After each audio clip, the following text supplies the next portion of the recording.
Good evening, everybody who's joined us, and welcome to the launch party for the UK edition of How Not to Be Afraid, 7 Ways to Live When Everything Seems Terrifying by Gareth Higgins. There has already been a quite spectacular launch of the US edition, which featured music and interviews and all kinds of things. And we're going to have some of those things tonight. We have Gareth here, who will be reading from his book. We have Moreton, journalist, author himself, and broadcaster. He and Gareth have been friends for more than 20 years. They know each other very well. They are not afraid to be rude to each other. So expect some fun in the conversation, which will last about half an hour after Gareth has read something from the book.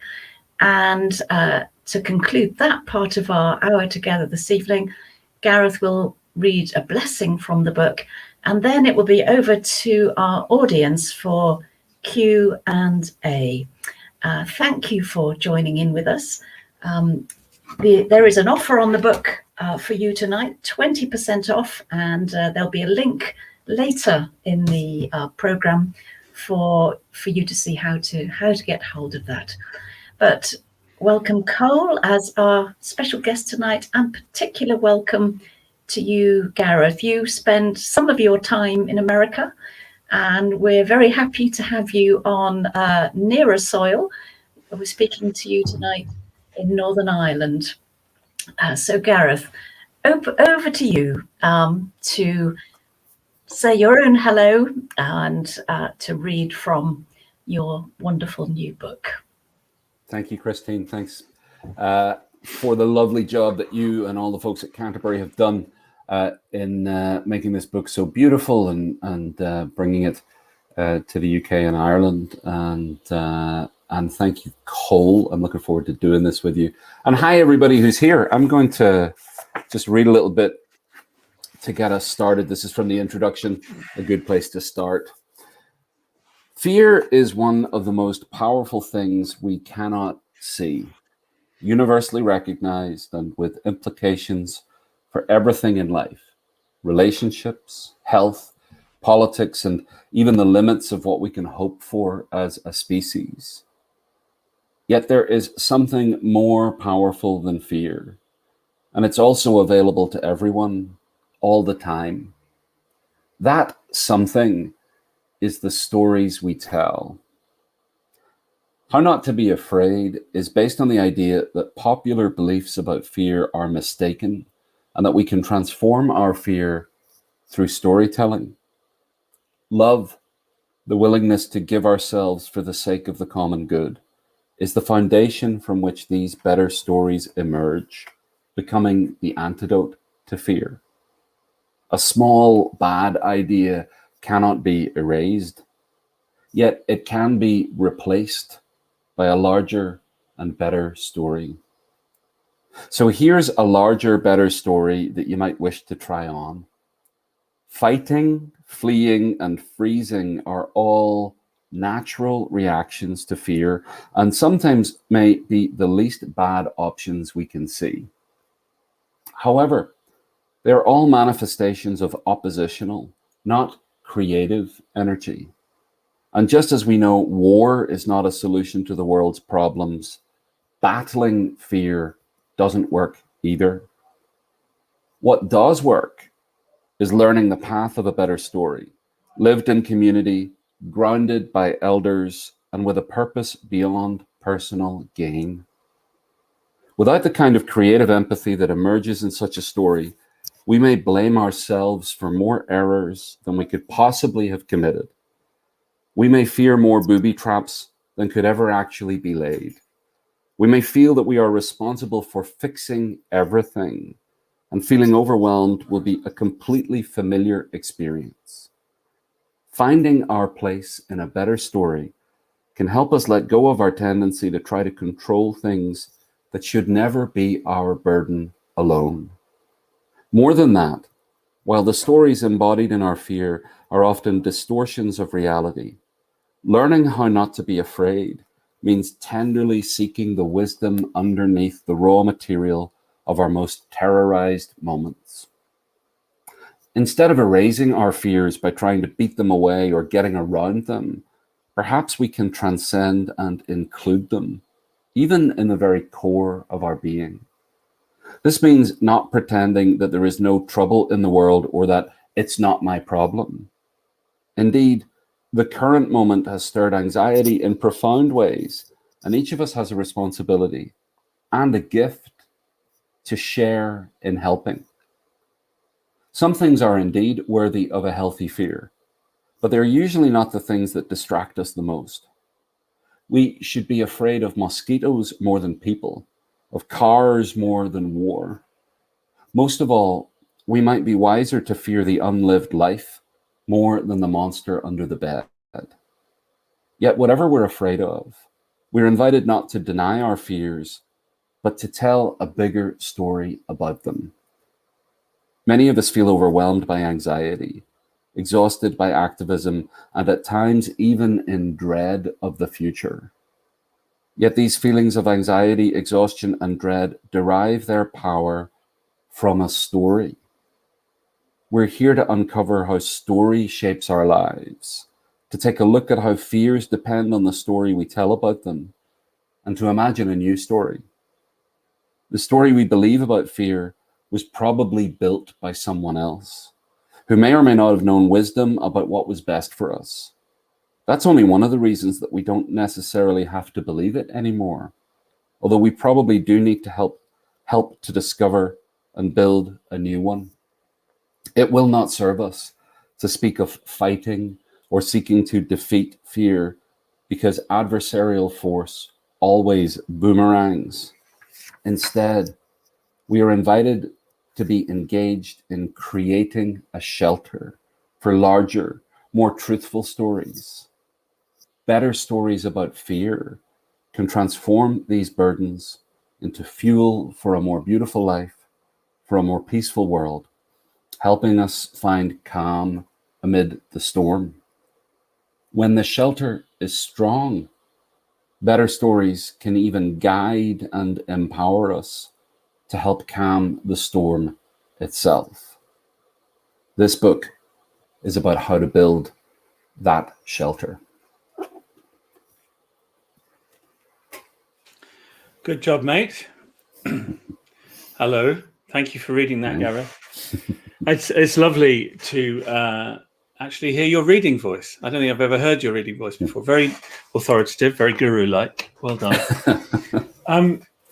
So for those who are coming to this new, I'm going to start really simple.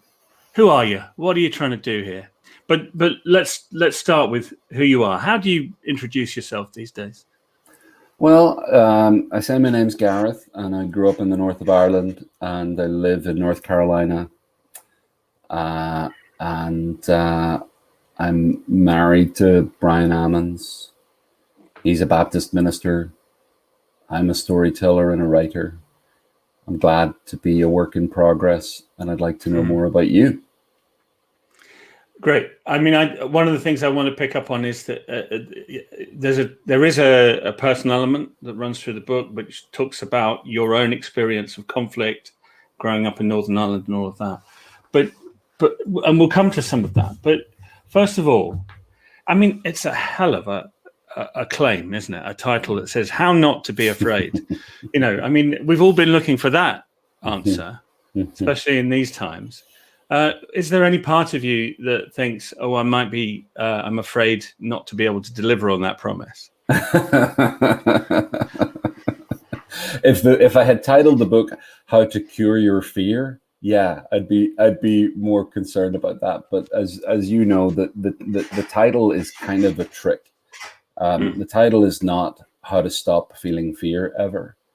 The title is How Not to Be Afraid, in the same way that What Not to Wear was not about don't ever wear anything.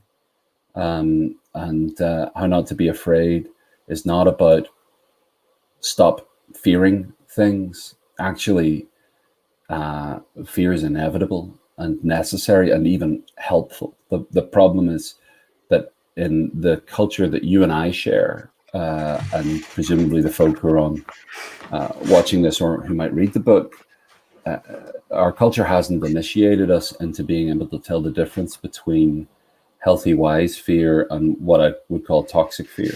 So the book could just as easily be called How to Be Afraid Well. And it certainly doesn't make a claim to be the comprehensive answer. Having said that, it's right about a lot of things. And the things that it's right I should hope so. The things that it's right about are what other wise people have taught me. Okay. Like everything, you know, I even think, you know, so is this a compendium of other people's wisdom? Well, that's what every good book is, right? Good answer. Like, good answer. I was just going to say, you're a beautiful writer, but any emotionally mature writer or artist knows that they are standing in a flow of energy that is coming from everything that's gone before them, even the bad art, right? You know, even the bad politics, even the bad religion informs the good politicians and the good religious leaders. So it's more than a compendium of other people's wisdom, because it's partly about how that wisdom has affected my life. And there is a memoir element to the book, but it's not an autobiography. And I didn't write stories about myself from the perspective of, hey, look at me, or I need some validation. It's more, hopefully, when you read about my story, you'll see yourself. You'll be reminded of things that have happened to you. And the shelter that I have found might encourage you with your own shelter. And then to co-create a conscious shelter of your own, because you don't just find shelter, you build it. You build it and you weave it out of the wounds and the gifts that have come to you for whatever reason. There was a part of that shelter analogy of yours which really I can't stop thinking about.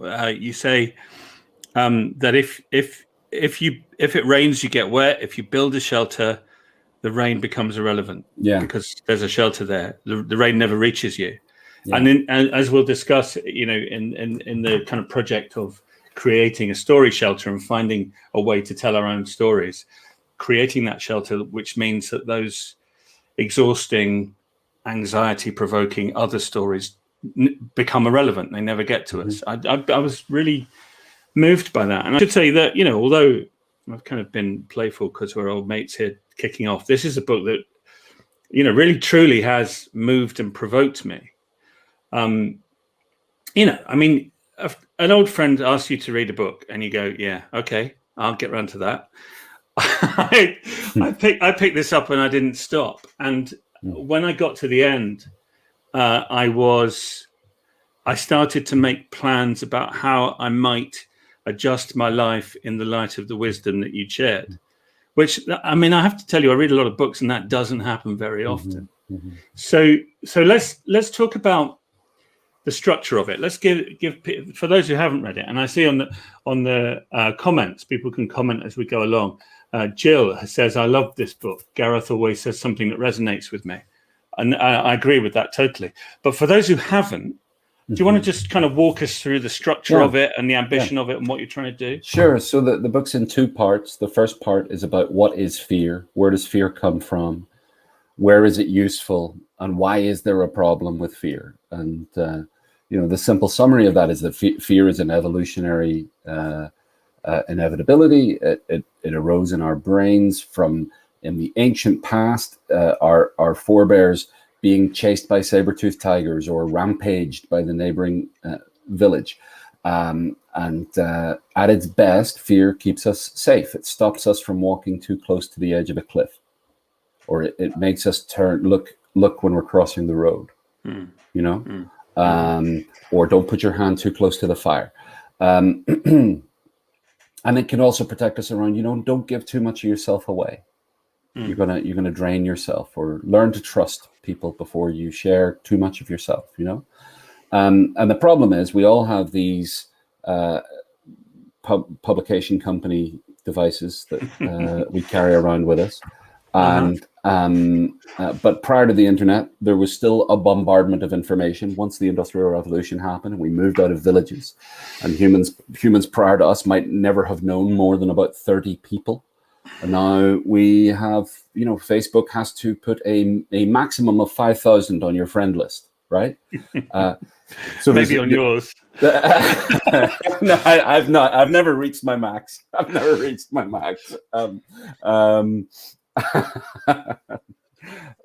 If you want a friend, Cole, he's a lovely person, and it seems like he's very open. He's got room. So we're being bombarded by information that our brains haven't evolved to be able to cope with, because our brain chemistry can't tell the difference between different kinds of information. Our brains alone can't tell if this is true, if it's propaganda, if it's deliberate stirring up of fear, or if it's wisdom. The only thing that can tell the difference between different qualities of information is the storytelling mechanism. And that's what the second part of the book is about, where I look at 7 specific fears, from the fear of being alone to the fear of a meaningless life to the fear of death. And through spiritual wisdom stories, neuroscience, sociology, and my own personal experience, I write about how these fears manifest, and then practices that we can adopt that will help us live sheltered from those fears. It doesn't mean that the facts surrounding those fears aren't real. You're in a shelter and it's raining doesn't mean that the rain has stopped, right? It's still raining, but you're sheltered from it. And I always use this example. Viktor Frankl, who wrote Man's Search for Meaning, arising out of his experience of being in a concentration camp and his wife being murdered by the Nazis. It would be one of the most, tasteless doesn't even begin to cut it. It would be one of the most outrageous things to say that because he had built a shelter in his mind, that suddenly meant he wasn't in a concentration camp anymore, or that the phenomenon of concentration camps wasn't real. No, it's not that at all. It's that for Viktor Frankl, the external threat was less relevant to how he experienced it on the inside, because he had managed, something had happened to him to help him construct a way of interpreting reality that meant it was less relevant. Rain is an easier analogy to use than concentration camps. Yeah. But I truly believe if this doesn't have the potential to be true for even the worst circumstances, I'm not sure it's of much use.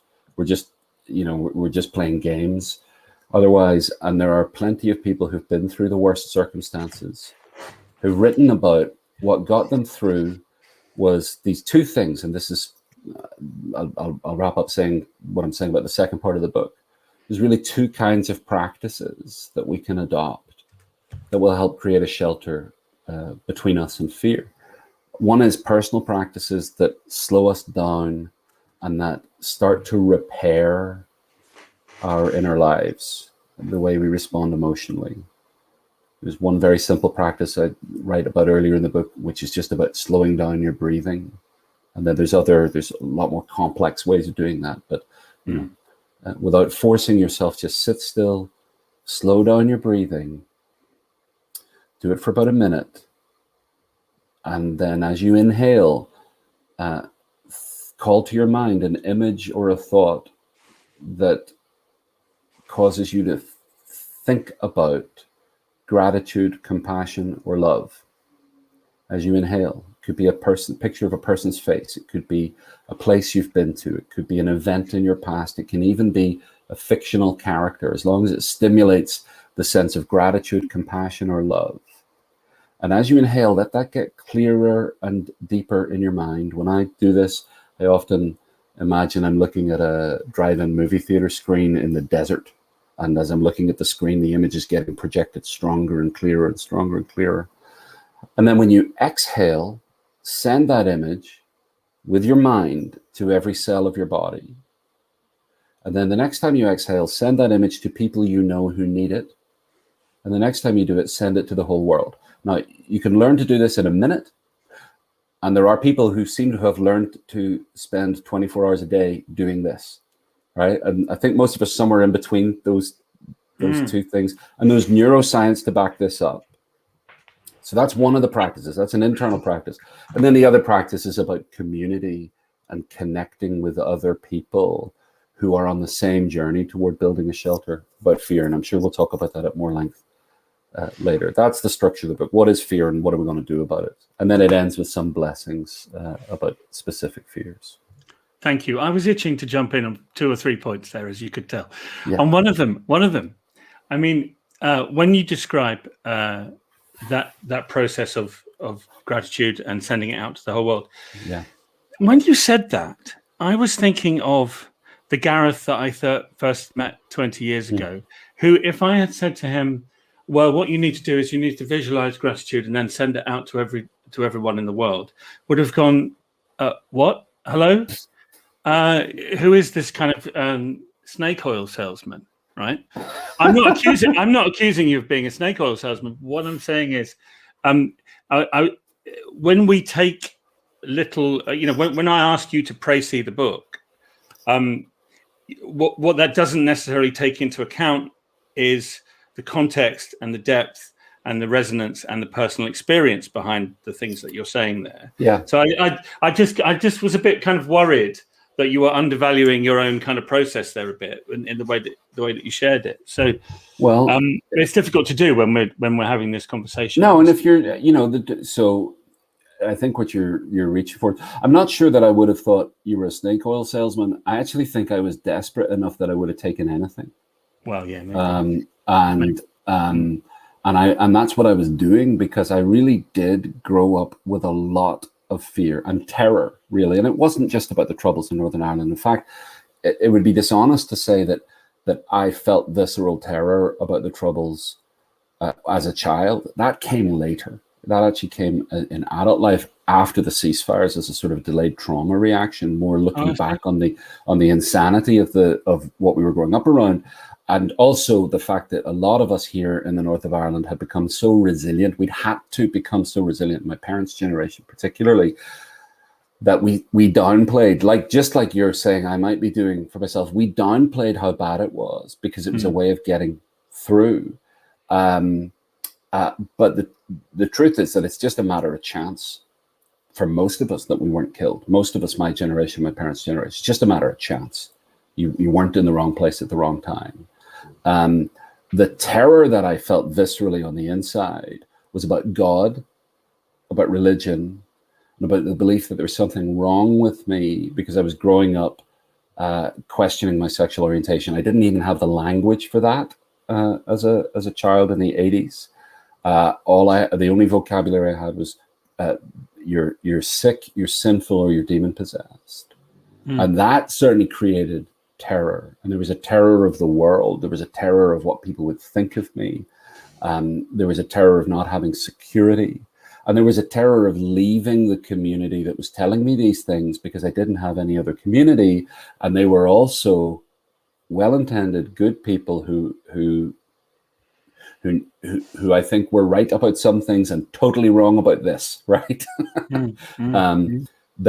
That not only did you have the sense of you can't leave this community because you've nowhere else to go, but to leave the community was also to leave God and to potentially doom yourself to hell. So that's the terror that I knew. And when you and I met, I was in transition from one way of thinking into another way. And I'm now at a place where I can even look back on what some of the gifts of that world were as well, which were mostly to do with believing you could do something meaningful with your life.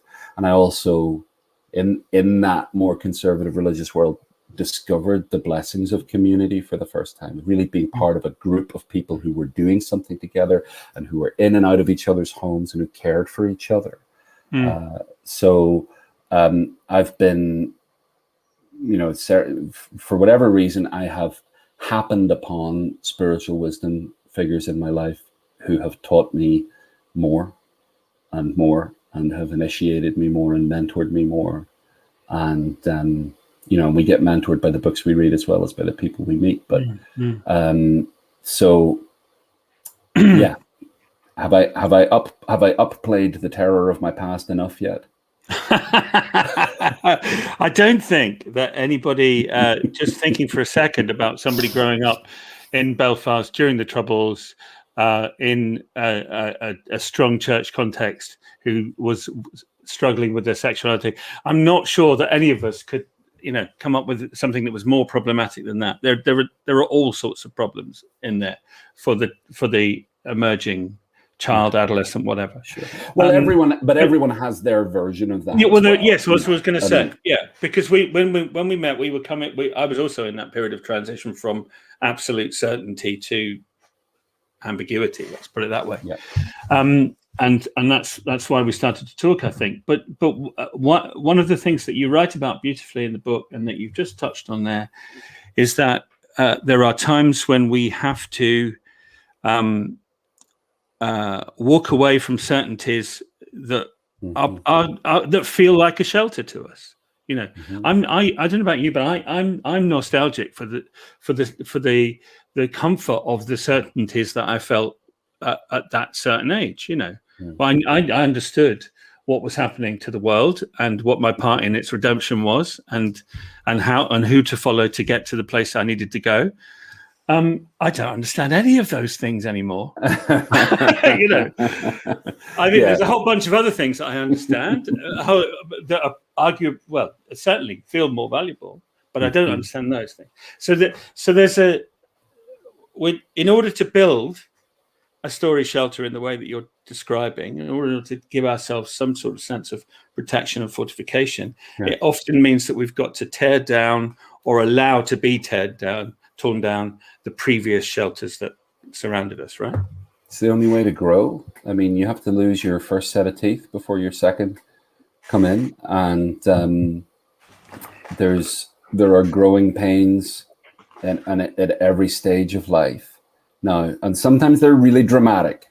Sometimes there is a break that needs to happen. Yeah. Sometimes you need to flee with only the shirt on your back.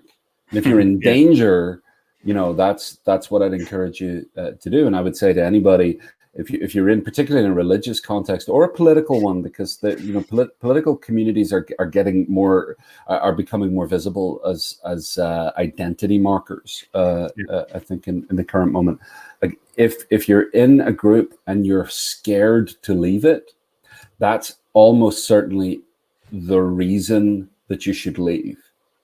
Right? If you feel fear of what will happen to you if you leave this, that's a sign that there's something in you that knows this is an abusive environment. Really? Yeah, really. I'm sure there are exceptions to that rule, but if you're part of a religious culture that has developed in you, or that has inculcated in you an image of God that tells you that God's going to harm you if you leave this group, that's more specific. I understand that. I think, there are people within supportive communities who would be afraid of leaving them for other reasons, who probably shouldn't flee, or just because they felt that fear. Sure. So maybe, but you're talking about that specific. You're scared you're going to get punished for leaving. Then right. You'd really want to seriously look at what would be the rationale for the punishment. I'm not a fan of punishment. I prefer restorative justice anyway. But I think that but you don't necessarily have to leave the particular community that you're in. You might just want to move to the fringes of it. You might start to listen to other voices too, and you validate and authenticate these voices based on age-old teaching. By their fruits you shall know them. So ask yourself, is there more love being brought into the world by this way of thinking than by that way of thinking? And make your choice, often it's ambivalent. Often it's, I don't quite know yet. That's all right. That's all right too. I think human beings have been done a favor by all the spiritual wisdom traditions of the last 6,000 years, because they all agree on a couple of central tenets, which is, don't do to other people what you wouldn't want them to do to you, or do to other people what you would want them to do to you, which is a variation of love your neighbor as yourself. And then devote yourself to kind of a more universal love. So it's actually not rocket science to to look at something and see, is this moving more toward the expansion of love in the world, or is it moving more away from it, or is this particular tenet of it, or this particular practice? And you have the right to make that decision for yourself. Except that people within movements, within belief systems, within institutions, almost always feel like they're the heroes of their own story. So they'll almost always look out and think we're doing good in the world. Yeah, you know. Yeah. I mean, there's a Mitchell and Webb sketch about SS stormtroopers. You know, and one of them's going, "Hang on a minute, we've got death's heads on our uniforms. I'm beginning to worry that we're the bad guys." You know, and as the ideas I sketch about the Death Star canteen. You know, everybody working within those things. I often think, you know, coming from a kind of Christian, post-Christian tradition, I often think in a kind of Star Wars context, we think we're rebels for love and justice, but we're actually working inside the Death Star canteen. Sure. You know, so you're not always going to know, are you? No, but I'm saying if you feel the stone in your shoe, if you're a person who's woken up to, oh, there's something not right here, that, you know, one thought experiment you might do is to ask that question. You might ask other people who are on the outside of this group and ask them, what do they see? It doesn't, the fact that we will not know a comprehensive answer to it doesn't absolve us from responsibility for asking the question. And I actually don't think we're speaking mostly to people who are unself-reflective stormtroopers. I think this, and actually one of the things that we should get better at doing, or I'd like us to get better at doing, is people who are in leadership in lots of kind of religious and political circles. I often feel the most empathy for them, because it's even harder for them to face their own doubts, because they've got this added problem of they can't tell anybody about it. You know, so, you know, my view would be, if you want to co-create an emotionally, psychologically, spiritually healthy community, should have a couple of elders in it, which is people who've been there and are a few steps down the road, and a couple of novices in it, and then most of the people be kind of where the rest of us are at, and be asking yourselves, what's the calling that I have to serve the common good? What's the calling that you have to serve the common good? And how can we help each other? And then always be asking, what would one of the people we're trying to serve think of what it is we're trying to do to them? Would they thank us? Do they want this?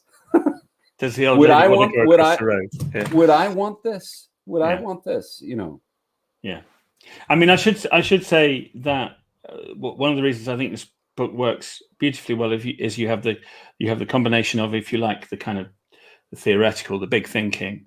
You also have the kind of archetypal or the mythical kind of resonances, and you have the personal, and you also have very practical suggestions for the way people can organize their lives in order to reflect this. It's like an episode of Rainbow. Is it? Well, you know, stories, practical. We get out some plasticine, sticking back plastic. I prefer Rainbow to Blue Peter. You know, George and Bungle. I think you're showing your age, love. But I was just going to invite you to talk about porch circles there for a minute, because you're talking about groups of maybe 3, 4, 5, up to 12 people who take it upon themselves to think reflectively. It's kind of like an adaptation of old-fashioned fellowship groups from back in the church day, isn't it? But it's something else than that. It was a sentence or two, because we're running out of time, and I want to ask you something. So it was just an idea that emerged for my husband Brian and I and a number of other people over some time, where I came to the view there's so much unnecessary suffering in the world. Necessary suffering is one thing; it's just going to happen. And that's kind of like what our spiritual practices are for, and we empathize with each other. But unnecessary suffering that comes from people not knowing how to ask for help and being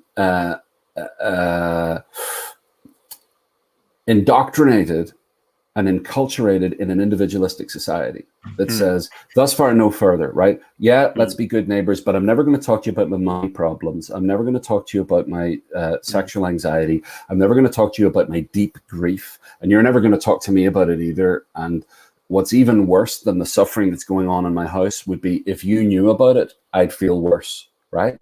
And we're trying to flip that on its head and say, actually, that's I'm going to say bullshit.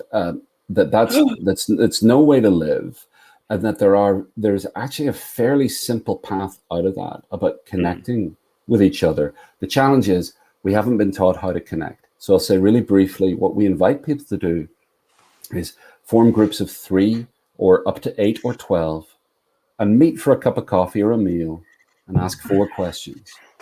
And the 4 questions are, what's going well? Thing. Hang on. Question, I think you cracked up a little bit because of your Wi-Fi there. So question one. Question one: what's going well? If you were to use the language of St. Ignatius of Loyola, you would say, what are the sources of consolation in my life? And just limit it to one thing. The second question: what's not going well? Or what's a challenge? Or what's difficult? If Ignatius was in the room, he would say, what are the sources of desolation in my life? There's a trick with this question. The point is not to induce the feeling of despair and to have a circle of people going, oh, this is the terrible thing in my life, and this is the terrible thing in my life. The point is to step outside it and to name it. And if feeling the grief is the thing that will give you life that night, cool, it's welcome. But there's a shift in our culture that I think needs to happen around how do we even answer the question, how are you doing? Because we usually lie in one of 2 ways. We say, oh, it's fantastic. Or we deceive ourselves by talking about the one thing that annoyed us this week as if it was the Third World War. Question number 3, what are you called to do to serve the common good? And over time, when groups meet together and get to know each other, we get to learn each other's gifts and each other's concerns. You're particularly good at this. You particularly care about this. This is the thing that you should do around this. And we also get to learn, actually, you know what? You're not really that good at this. And that's okay, because you're good at these other things. Or let's help you recalibrate the way you do that. One of the reasons I have a husband is that when there's a public event I'm speaking at, he sits in the front row and does this when it's time for me to stop talking. So that's a good example of, I think I'm pretty good as a talker, but I might be too good. And sometimes I need to be restrained from saying. Where is he right now, and what is he doing? Well, I can't see him right now. I can see you. And the last question is. I'm just going to do that. You look like the Pope now. The last question is, how can we help each other?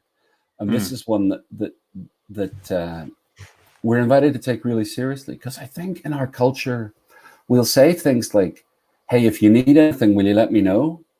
And then we kind of hope against hope that the person doesn't say, well, actually, here's the thing I need. In the circles that I've been a part of, we really do say, does anybody want to offer some help? Does anybody want to ask for some help? And you might not get the help you're asking for, and you don't have to take the help that you're offered. Sometimes just the saying of it is adequate. And we've had anything from people needing a babysitter to someone in deep grief needing someone to walk with them through their deep grief, to someone not able to pay their rent. And I really feel like you don't need a 3rd level degree in group facilitation to ask these 4 questions. And you don't need to be of a religious faith to ask these questions either. But when people ask them in circles over time, love expands. They're beautifully put. And talking of questions, see what I did there? Yeah. We're hoping that people will be coming forward with questions. So if you're watching and listening, this is the point at which we'd love to see comments and questions from you coming up on our screen. While we're waiting for that, you said you had something else you wanted to. Yeah, I wanted to ask you. I mean, like all great stories, this one has at its emotional heart a kiss. So I wanted you to just tell us about that. Sure. Well, I was in Paris for one night in, I think it was 1998, and I had a pack of cigarillos, Cohiba cigarillos, great Cuban cigars. I could only afford the ones that are the size of your little finger, and I had smoked a few of them before I got to Paris. Went down to the Eiffel Tower because that's what you do when you're only in Paris for one night, having never been there. Couldn't afford to get into the Eiffel Tower. And this really is maybe one of the most important lessons of the book for me, is that limitation opened the door. Yeah. The fact that if I had been able to buy a ticket to get into the Eiffel Tower, this story that I'm telling you, I wouldn't be telling you a story. I wouldn't be telling you, hey, I went to the Eiffel Tower and I could afford to get in. It was great. End of story. Instead, what I did was I lay down underneath it and looked up at the inside.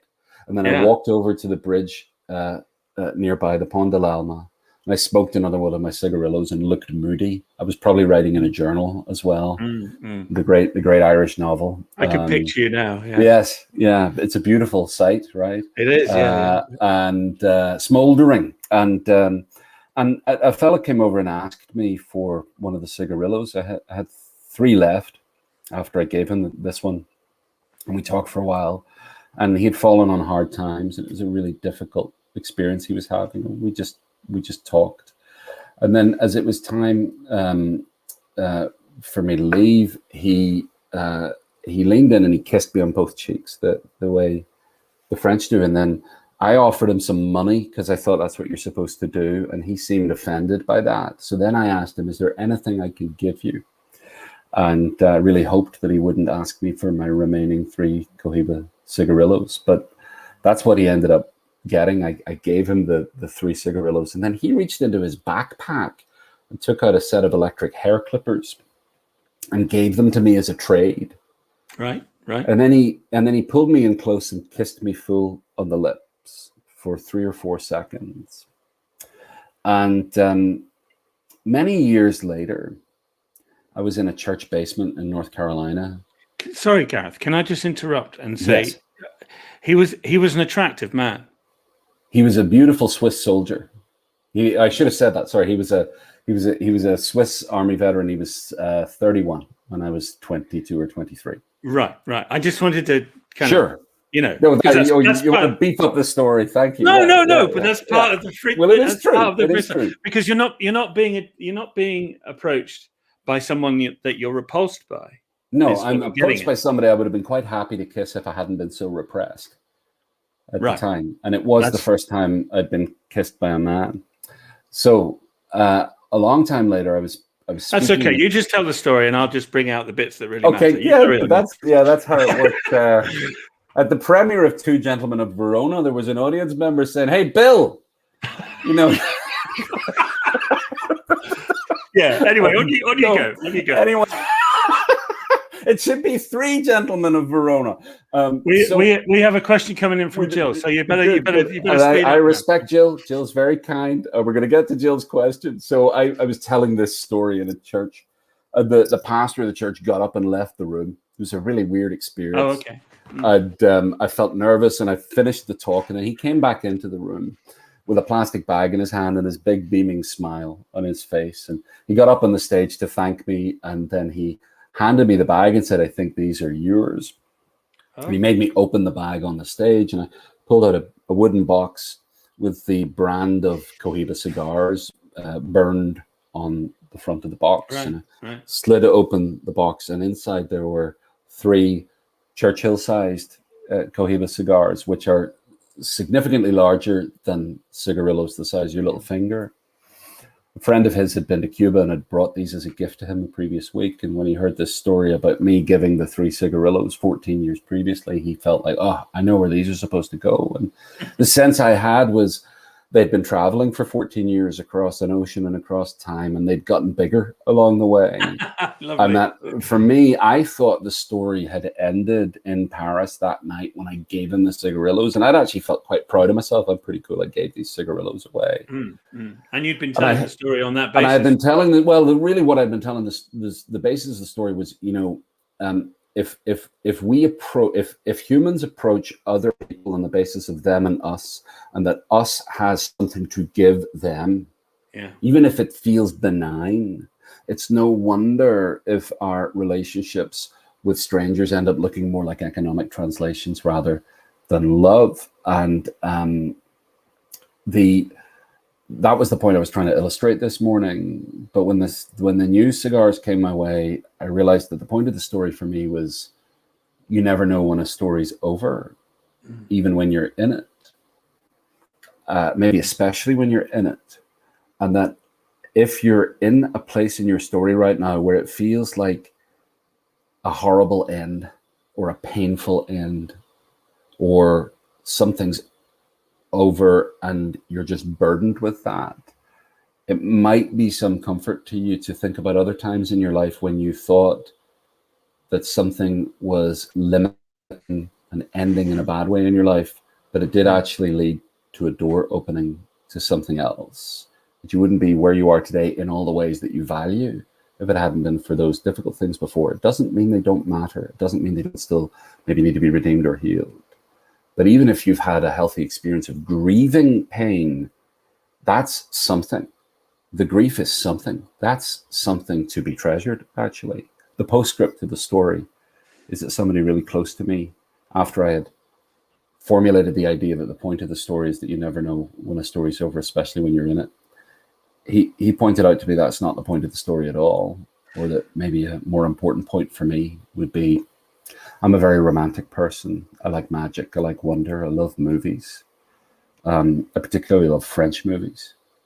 And one of the archetypes of romance in the Western tradition of the last 120 years or whatever is having a snog under the Eiffel Tower. And I had not realized, it had never permeated my sense of myself, that a hot Swiss soldier had kissed me under the Eiffel Tower.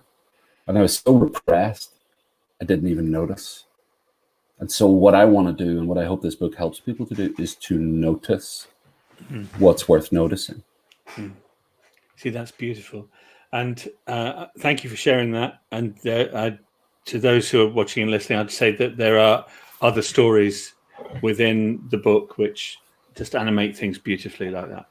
And Christine's popped up, and I was just going to go to Jill's question, but do we have time for that, or do we we do. But first of all, can I just thank you both for that fabulous conversation? I'm sure we could have just stayed here listening. And what a place to end it, Gareth, with that extraordinary story. And I think that's the power of this book. Because as Cole said, there is neuroscience in there, there is spiritual wisdom, but deeper than those things, you've lived what you write about. And I listened to your part of your virtual tour, the interview with Brian McLaren, and on top of all of this, as he said, it's lusciously written. And who would not want a book that's luscious? So thank you very, very much. We do have some questions. We have about 10 minutes. So let me ask Jill's question. The media loves to stoke fear. That's true. I guess it sells. How do you stay informed without falling prey to the fear that they are selling? Really beautiful, deeply important question. And I have just typed into the private chat, and Christine, if you can copy the link that I just put in the private chat, because part of the response that I want to give to Jill's question is an article that was just published yesterday called How to Read the News by a new organization called the Progress Network. And it's actually a much more comprehensive answer to your question than I can give. What I would say is take some control over the sources of information that you're paying attention to by asking yourself, would I want to have this person as a friend who's telling me these stories on the news? And you might not want to have them as a friend, but you'd still want to have them as a teacher. Ask them if you'd want to have them as a teacher. because often we're trusting people who, with directing our thoughts, who we actually wouldn't trust if we knew them in real life. And bear in mind that your brain has a negativity bias, and the media, which we're all a part of, if we ever have published anything on Facebook, we're all a part of the media. The media has plenty of honorable journalists, plenty of honorable people working in it, but there's a systemic negativity bias in there. And the brain, according to neuroscience, requires 4 or 5 positive affirmations to overcome one negative comment. So there are some of those practices are the ones that are worth paying attention to there. Thank you for that. Christine, can I say something about that as a full-time person involved in the media? Everything that Gareth said is true, but I also want to point out that there's also something else that goes on in the brains of media consumers, which I see time and time again, where we become blind to the positive that is being created. So, although Jill is right to say, in some sense, that the media loves to stoke fear, because that is self-evidently true, what we often miss is the campaigning stuff, the truth exposing stuff, truth being spoken to power, and people being held to account. And it's, as consumers, we kind of feel like, oh well, of course that happens, but there's all this other stuff that goes on, and then we just ignore all the good stuff. And actually, I think it's a more complicated picture. And I think it's probably useful to talk in terms of holding the news distinct from other parts of journalism, as in, what do we see in a 30-minute broadcast that says these are the things that happened today, and how they are framed, and how every story can be told at least 2 different ways.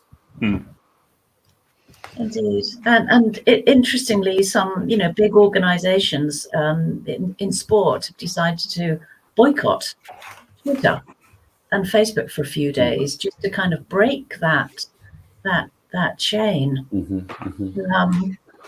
I guess we can just switch off when it gets too much. I think Gareth and I would need another hour to argue about the media, and you, Christine. Yeah. I think we have different perspectives. There's another book there. So I would like, Jill is making some great comments here. Gareth, this is a real editor's question. The book was first published, it was commissioned in America, and we were very fortunate to get the UK rights. I'd love to hear what prompted you to write this book. Was it something that was kind of growing in you?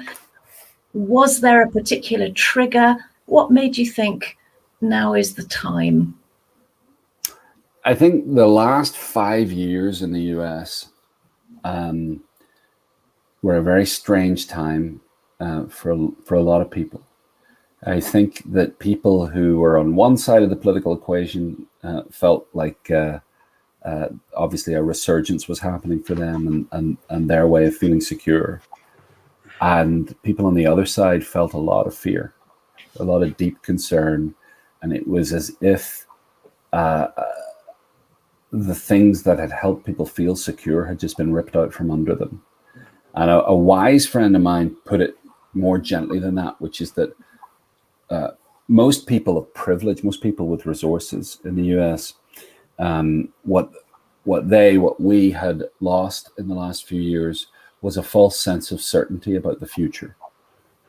And that certainty was partly based on continuing to promote an individualistic way of being in the world. So actually, the last 5 years have clearly provoked an activist response and a communitarian response that's way beyond anything I've seen anywhere else. And there are positive changes that have emerged as a result of that. But that was part of what stimulated it. Was I was feeling a lot of fear. I was feeling a lot of concern. And then I was also seeing that there was a lot of noise in the culture that expressed this fear, but also seemed to be based on a distorted view of reality. This view. So I've heard a lot of people say lately,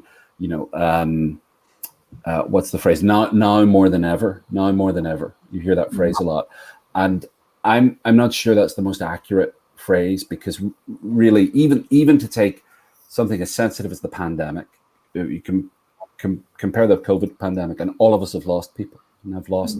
I know many. I have 7 friends who lost a parent to COVID. My own mother nearly died from it. So I'm not by any means wanting to be disrespectful here, but compare this pandemic with the 1918 flu pandemic. It isn't respectful to the 1918 flu pandemic to say now more than ever. It's not respectful as a member of the LGBTQ community when I sometimes hear some activist organizations saying, I've heard this in the US, LGBTQ rights are under assault in an unprecedented way. Right? I understand why people say that, but it's not a factually accurate statement. I think it's a very naturally occurring desire to say something about the gravity of the situation, but I think there's better language than to say now more than ever. The language I would want to advocate for is for such a time as this. Rather than now more, we're trying to say there's something unusual happening in this moment. It's scary. There's also an opportunity. This is the moment we've been born into. Some of it's very difficult. Some of it is full of possibility. And let's get busy living into that possibility without either denying the difficult part or overstating it. Yeah. And you're right. I mean, the word unprecedented has been used an unprecedented amount of times to describe it. Yeah. It's unprecedented for our generation, but it's not unprecedented for those. We're trying to find a way to say something real, and we're just not quite sure how to say it. We're not. So this leads on to, you mentioned finding the wisdom under the raw material. What wisdom should we be looking for in the circumstances? Because I imagine, Gareth, you began this book.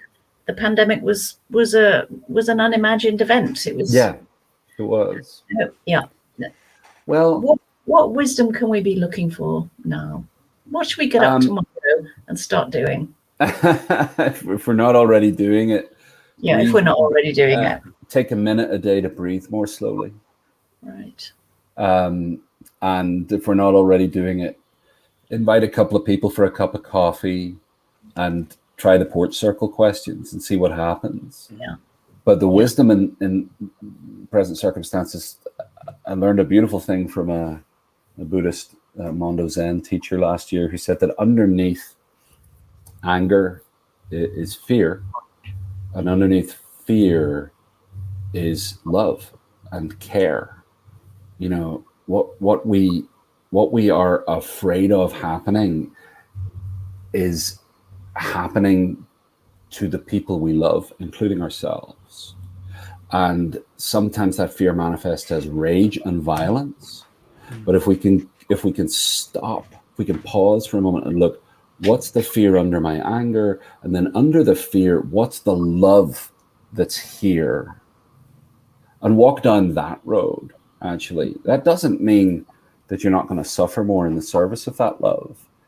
But if you pay attention to it with wise mentor figures around you, and you subject your thinking to the accountability of emotional intelligence, you may still die for the sake of love, but you won't kill for it.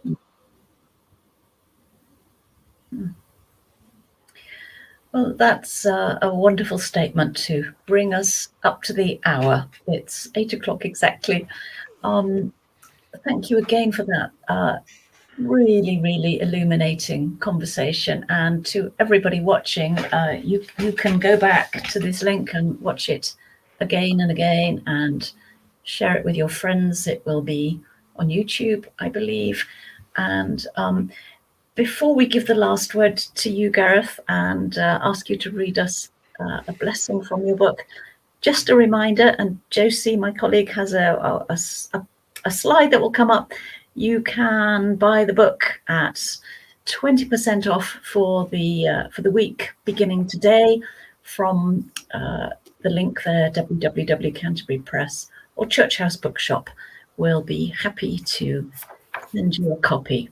And Gareth, over to you, and thank you again for this book, which is truly a gift for our present times, foreseen and unforeseen.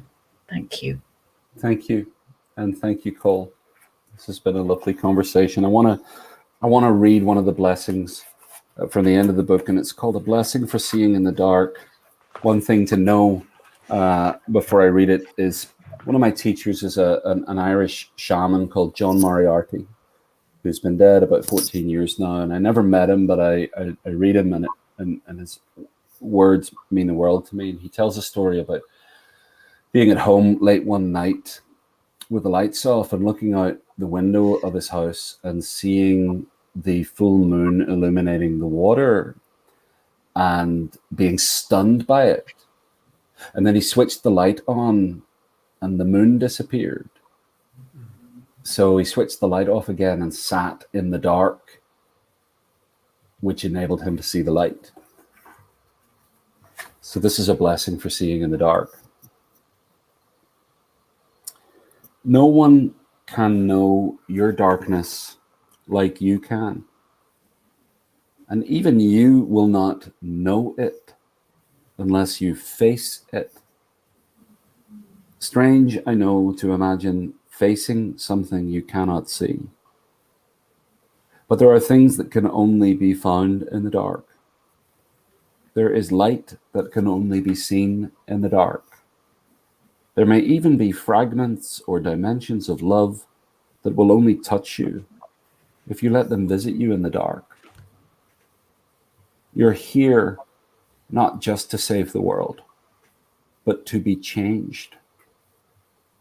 So may nighttime bring you in touch with memory, an examine of the day, with gratitude and learning of the year, of your life and the 7 generations that brought you here, and with possibility of the year, of your life and the 7 generations to come.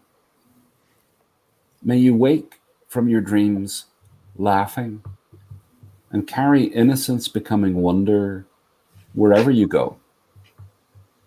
May you tread lightly on the earth. Know that she belongs to you, and in her is your belonging too.